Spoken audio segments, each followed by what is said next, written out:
Hey guys, welcome back to One-Handed Guitar Building. This is my setup for truing up the joints.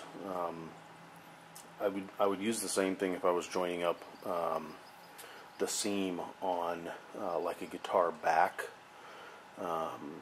or a guitar front, but it's just the easiest way to get a nice joint.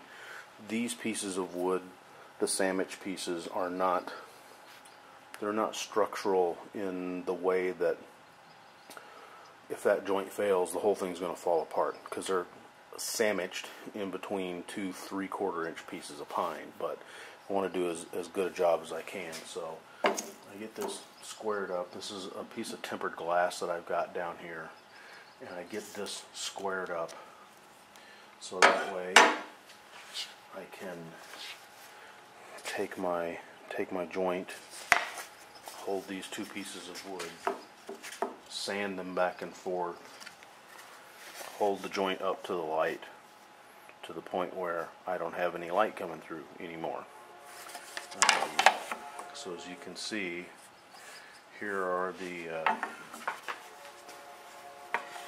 are like the three pieces for one, and then it's just the same for the other one. And you just keep sanding until you get both of these joints as tight as you can. And it's just patience getting it done. This is just 220 grit sandpaper. So I've got that done, and now we're going to start getting them glued up.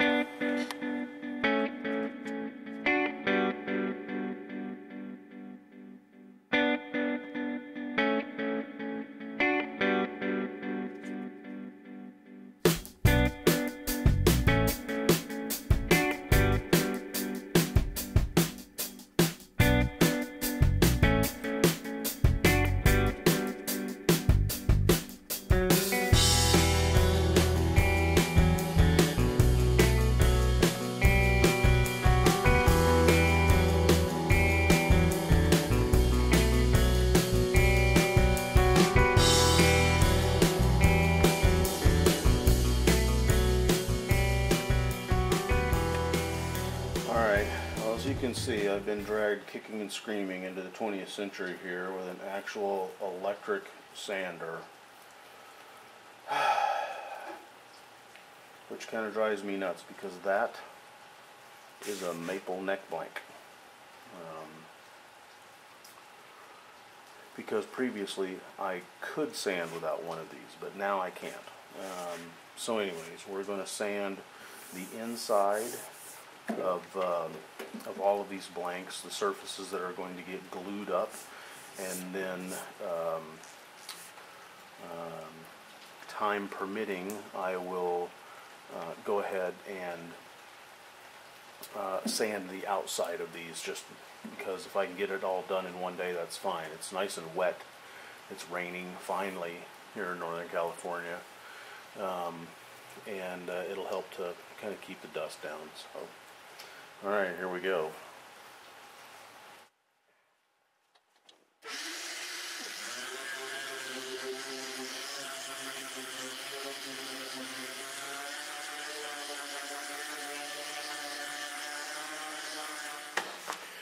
Alright, we're back.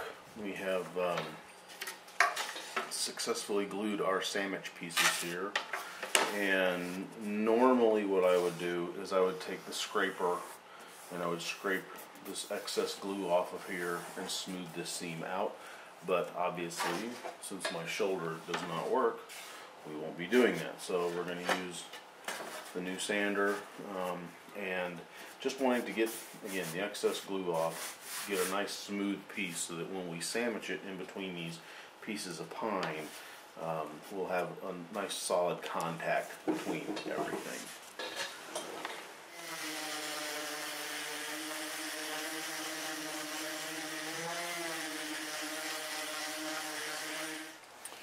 Alright, I've got that just kind of rough sanded out, and I want to point out a couple of things.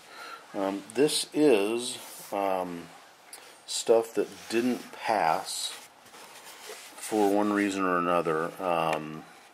LMI's quality checks for these guitar sides, and I think you can kind of see why. Here, there's a fissure running across the grain, and there's another one, and there's another one. And if we flip this piece of wood over, you can see again, here's that fissure, and that fissure, and that fissure. And that could be problematic. There's also a little knot hole right there, which if you're building a side, might not be the most desirable thing. Here you can see we have an insect hole.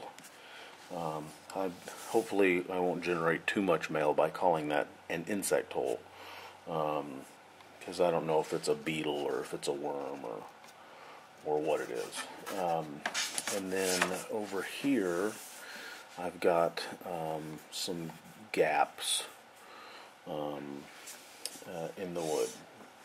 Now, none of this, and you can see here it is, this goes all the way through. On an acoustic side, this would probably be a pretty big issue, and the reason why it's obviously not in the full price stack. But for sandwiching, I think it's going to be just fine.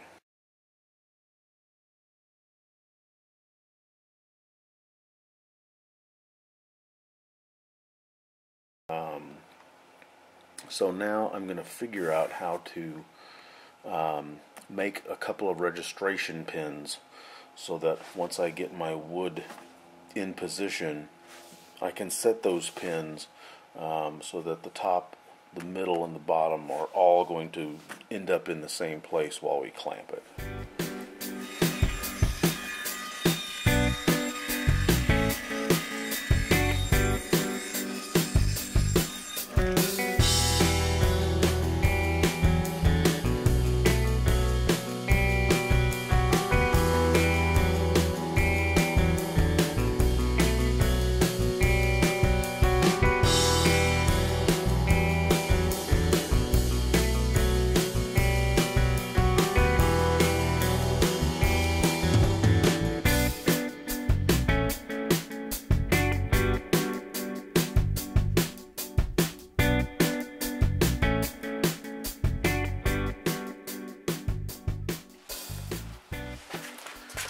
Alright, we're going to see what kind of ugly issues we can come up with now. This one has glued not too bad. It didn't shift very much. I think I got my pieces lined up fairly okay on this one. This one has shifted. And it's gone kind of this way a little bit. You can see there's a misalignment here. And then you can see there's a misalignment here. Now, is this going to spell disaster? No, I don't think so. Is it going to spell a learning experience? Well, we've already learned a lot. That trying to do too much, too fast with one arm doesn't work real well.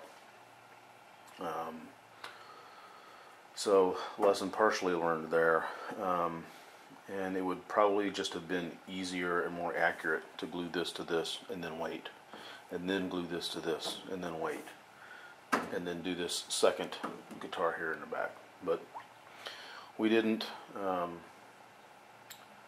and that's life, and life will roll on. So, we're going to get the template screwed and taped onto here, and we're going to attempt to get it within the confines of both of these planes of wood, and then we're going to take it to the old Mark I Mod 1 bandsaw, and we're going to trim as much and as close as I can to this before we get out this nifty new router bit, and I'm going to try real hard to not be like Sully and pull my thumb up the side of that, because that doesn't look like fun, and I'm already injured and I don't need a twofer on that one.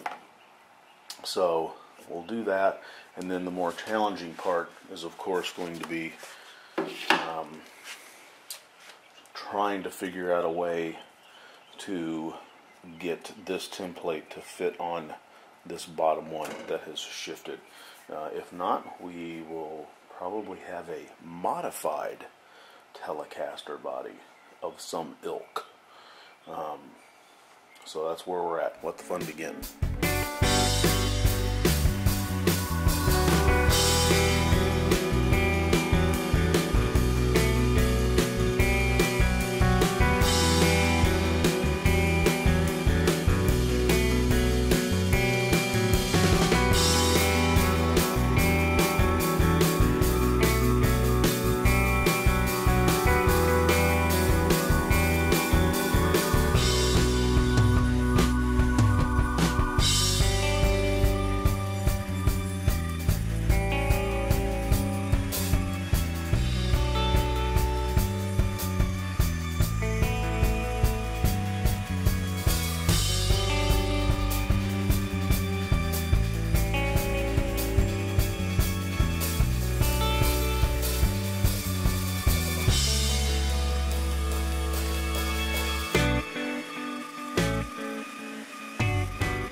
So as you can see, actually on this one,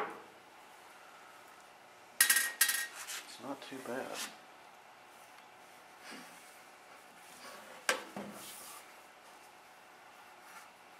Looks as though on one little section there I'm shy. We'll see if that comes out in the routing. It just might.